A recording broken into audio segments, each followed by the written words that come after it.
Off the coast of Western Australia, in a remote area scientists call the Patch, something extraordinary happens every year. The waters around Bremer Canyon become a battlefield. Many people know killer whales from marine parks.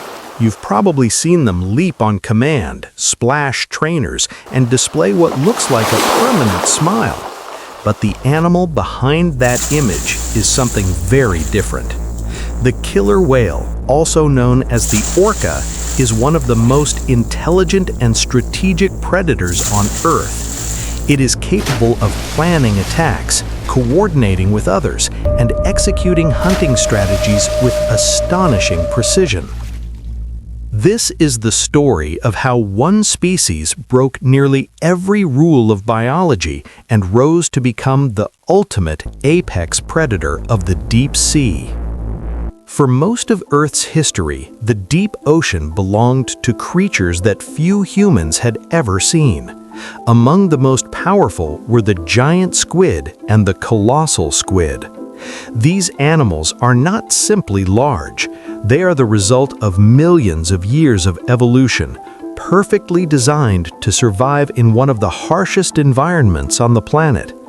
Their tentacles are lined with razor-sharp sucker rings formed from a biological material tougher than many metals.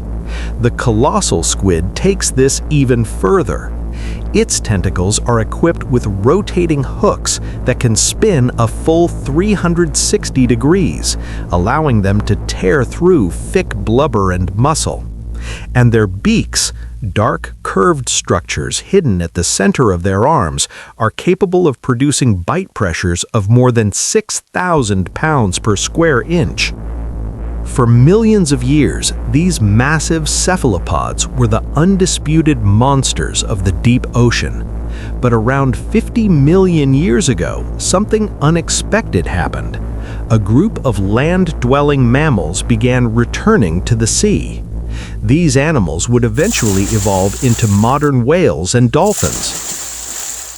Today, the orca, scientifically known as Orca, stands at the peak of this evolutionary journey. Orcas are the largest members of the dolphin family.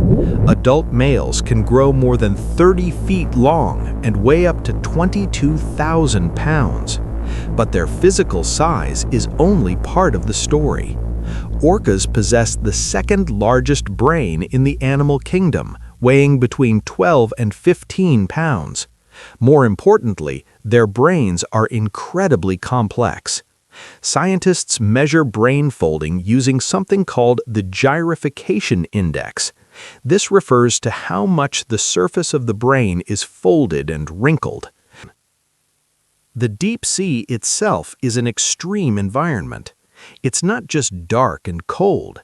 Every 33 feet of depth adds one additional atmosphere of pressure. At 1,000 feet, where giant squids begin to appear, the pressure is already 30 times greater than at the surface.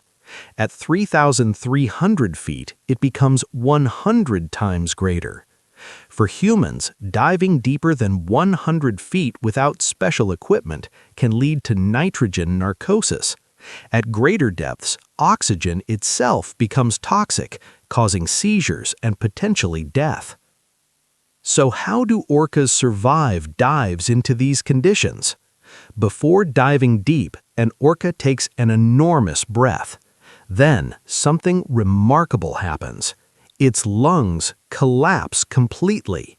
This process, called atelectasis, prevents nitrogen from entering the bloodstream. Orcas possess extremely high concentrations of hemoglobin in their blood and myoglobin in their muscles. Myoglobin is a protein that stores oxygen directly within muscle tissue.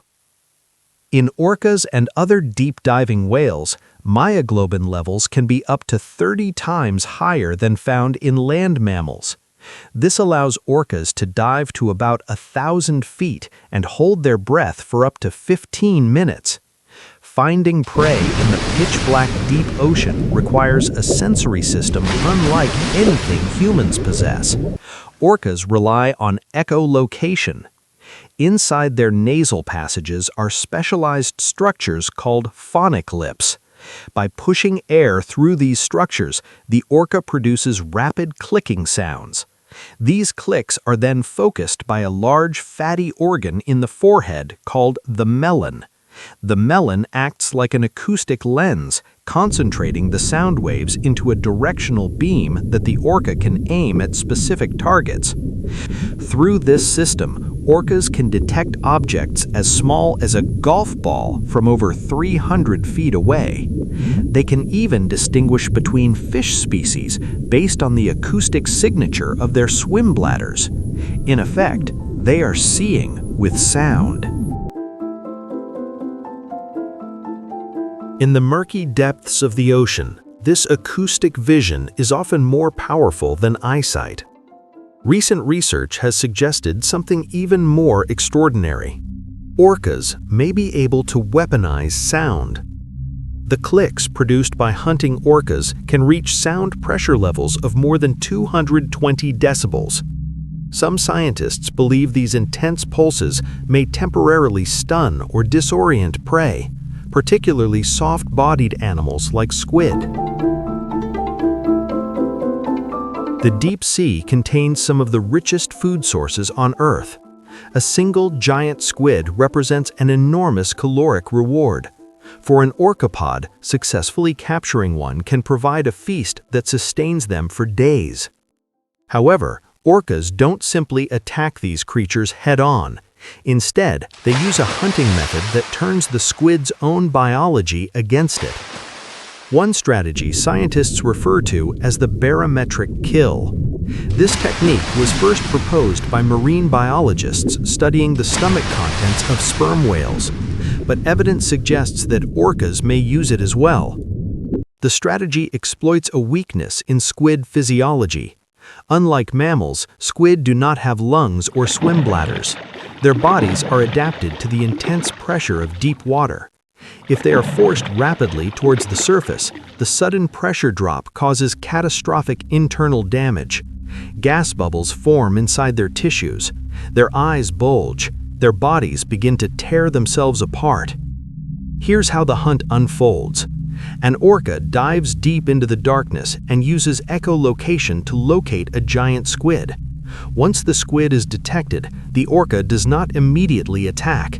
Instead, it begins to herd the squid upward using intimidation, sound pulses, and careful positioning. The squid attempts to escape by jetting away, but the orca is faster and more maneuverable.